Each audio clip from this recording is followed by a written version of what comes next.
Assalamualaikum warahmatullahi wabarakatuh. Halo anak-anak, bagaimana kabar kalian? Semoga kalian sehat ya. Walaupun masih dalam masa pandemi, mudah-mudahan kalian selalu rajin belajar di rumah ya. Nah, sebelum kita mengikuti pelajaran, kalian harus berdoa terlebih dahulu. Anak-anak, kali ini kita akan belajar tema 5, pahlawanku. Subtema 1, perjuangan para pahlawan. Pembelajaran 1. Sebelum kita mulai ke materi, Pak Guru akan membacakan tujuan pembelajaran. Tujuan pembelajaran yang pertama, setelah membaca teks tentang Raja Purnawarman, siswa atau kalian mampu menjawab pertanyaan dengan benar. Yang kedua, setelah menjawab pertanyaan berdasarkan teks, kalian harus mampu menceritakan kembali isi cerita dengan menggunakan bahasa sendiri secara rinci. Yang ketiga, setelah mengamati gambar, kalian mampu mengidentifikasi peninggalan kerajaan di masa Hindu, Buddha, dan Islam, serta pengaruhnya bagi wilayah setempat dengan benar. Kemudian yang keempat, setelah berdiskusi, kalian mampu mengkomunikasikan peninggalan kerajaan di masa Hindu, Buddha, dan Islam, serta pengaruhnya di wilayah setempat dengan menggunakan peta pikiran. Kemudian yang kelima, setelah melakukan percobaan tentang cahaya, kalian mampu menyimpulkan sifat-sifat cahaya dan hubungannya dengan penglihatan dengan benar. Kemudian yang keenam, setelah melakukan percobaan tentang cahaya, kalian mampu menulis laporan tentang sifat cahaya dan hubungannya dengan penglihatan secara rinci dan benar. Anak-anak, masih ingatkah kalian lagu Himna Guru? Nah, mari kita nyanyikan lagu Himna Guru.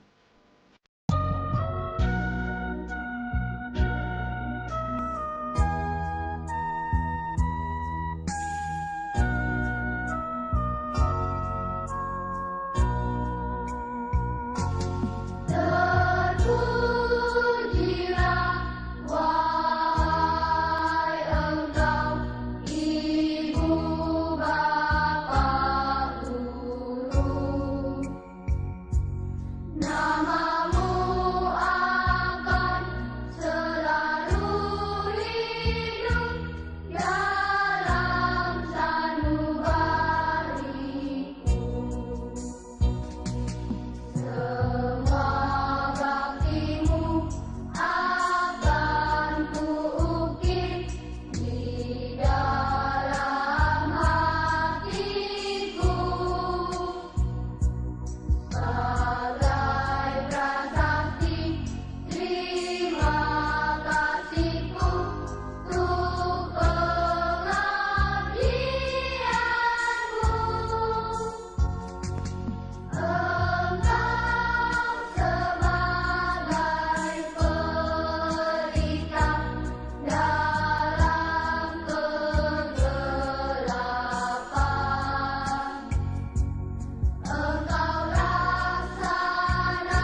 Hari ini kita akan belajar tentang pahlawan. Tahukah kamu apa yang dimaksud dengan pahlawan?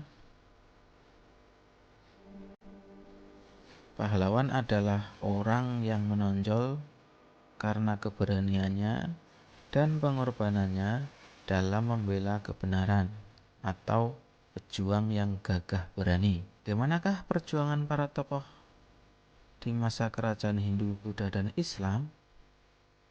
Bagaimanakah sikap kepahlawan yang mereka miliki? Nah, ini adalah Raja Purnawarman. Beliau adalah raja pada zaman dahulu ya. Bacaan yang berjudul Raja Purnawarman Panji Segala Raja.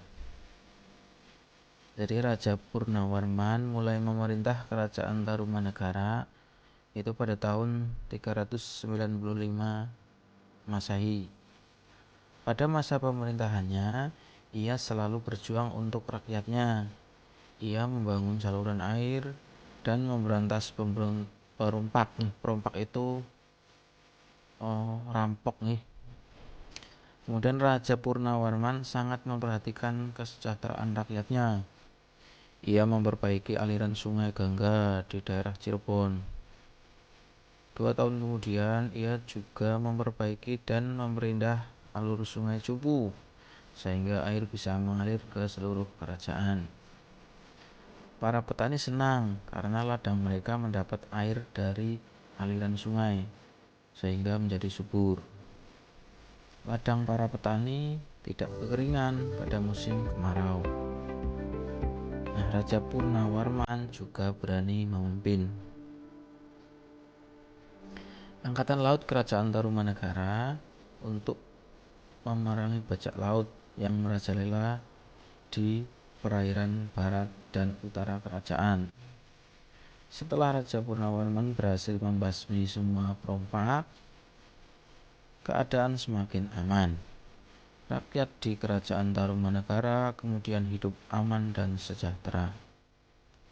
Sebagai wujud kecintaan rakyat kerajaan Tarumanegara kepada Raja Purnawarman, telapak kakinya diabadikan dalam bentuk prasasti yang dikenal sebagai prasasti Cilaurutaun. Tahun itu adalah salah satu peninggalan sejarah dari kerajaan Tarumanegara. Ini peninggalan sejarah dari berbagai daerah di Indonesia pada masa kerajaan zaman dahulu ya. Apa saja peninggalan sejarah dari zaman dahulu? Yang pertama adalah prasasti. Prasasti yaitu peninggalan sejarah yang berupa tulisan atau gambar pada batu, sehingga prasasti disebut juga batu tulis. Kemudian ada naskah kuno. Nah, naskah kuno itu adalah dokumen-dokumen penting yang berisi informasi di waktu lampau. Kemudian peninggalan sejarah selanjutnya yang berbentuk bangunan. Nah, ini adalah candi. Kemudian benteng. Benteng juga peninggalan sejarah berupa bangunan. Masjid juga peninggalan sejarah yang berupa bangunan. Contohnya Masjid Raya Baitus Salam yang ada di Aceh, Masjid Raya Banten, serta Masjid Agung Demak. Berikutnya ada artefak. Artefak itu adalah suatu perkakas atau peralatan yang dipakai oleh manusia zaman dulu. Kemudian ada arca. Nah, arca itu adalah peninggalan yang bercorak Hindu-Buddha. Nah, ini ada bacaan. Dayu sangat kagum dengan perjuangan Raja Purnawarman. Banyak yang telah dilakukan untuk rakyatnya. Sambil duduk di tepi kolam yang jernih airnya, Dayu masih memikirkan Raja Purnawarman atau memikirkan jasa-jasa Raja Purnawarman, terutama pembangunan saluran air. Ia berpikir pasti saluran tersebut sangat bermanfaat bagi masyarakat saat pikir sambil memandangi wajahnya yang terpantul di kolam. Tahukah kamu mengapa Dayu bisa melihat dirinya di air kolam? Nah, air kolam itu bisa memantulkan cahaya. Jadi sekarang kita akan belajar mengenai sifat-sifat cahaya. Yang pertama, cahaya merambat lurus. Kemudian sifat yang kedua, cahaya menembus benda bening. Kemudian yang ketiga, cahaya dapat dipantulkan. Kemudian sifat cahaya yang keempat, cahaya dapat dibiaskan. Nah, ketika kita memasukkan pensil ke dalam gelas, lalu gelasnya sudah berisi air nih, kita lihat dari samping, nanti akan terlihat pensil seperti patah. Nah, ini termasuk sifat cahaya dapat dibiaskan. Kalian bisa mempraktekannya di rumah. Bisa kita simpulkan bahwa cahaya memiliki beberapa sifat, yaitu yang pertama, cahaya merambat lurus. Kemudian yang kedua, cahaya menembus benda bening. Yang ketiga, cahaya dapat dipantulkan. Kemudian yang keempat, cahaya dapat dibiaskan. Nah, berikutnya Pak Guru akan memberikan tugas kepada kalian. Ini tugasnya mengerjakan soal. Ada 5 soal. Silahkan dikerjakan di buku tugas tematik. Tulis soal dan jawabannya di buku tugas tematik. Jelas ya tugasnya. Nah, anak-anak, demikianlah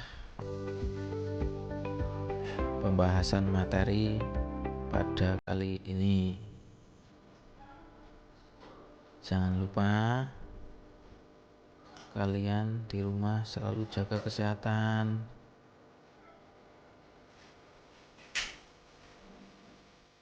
Jangan lupa 3M. Yang pertama, memakai masker, mencuci tangan, menjaga jarak.